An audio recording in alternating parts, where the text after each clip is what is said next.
నమస్తే. Welcome to public news organisation. ఇక ప్రజాస్వామ్య పరిరక్షణలో భాగంగా ఆయన తీసుకున్నటువంటి చర్యలు ఏంటిదంటే, భాషా ప్రయుక్త రాష్ట్రాల ద్వారా ప్రజాస్వామ్యం పెరగలుగుతుంది అనేటటువంటిది కూడా ఆయన ఆలోచన చేసి, ఆ రకంగా ప్రజల కమిషన్ ద్వారా వచ్చినటువంటి రిపోర్టును ఆమోదించడం ద్వారా దేశంలో కూడా భాషా ప్రయుక్త రాష్ట్రాలను ఏర్పాటు చేసుకోవడం జరిగింది.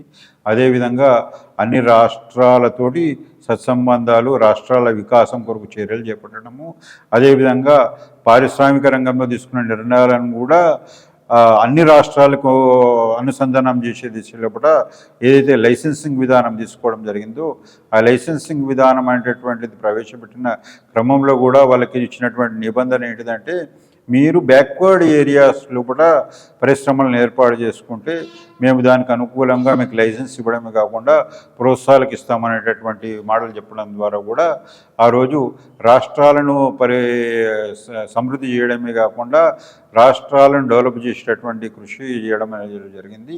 అయితే ఈ రాష్ట్రాలను స్వతంత్రంగా స్వయం ప్రతిపత్తితో చేయడంతో ప్రజాస్వామ్యం విలసిల్తుంది అనేటటువంటి ఆయన భావజాలాన్ని కూడా ఈరోజు ఆయన ఎక్స్ప్రెస్ చేయడం జరిగింది.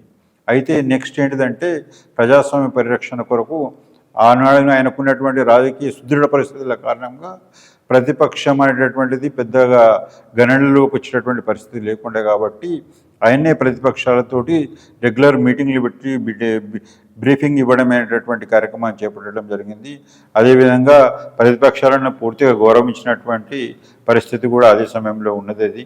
అదేవిధంగా ఆయన ప్రజాస్వామ్యం పరిరక్షణ కొరకు పత్రికలు అనేటటువంటిది ప్రధాన భూమిక వహించాలని చెప్పి ఆయన ఆశించడం జరిగింది.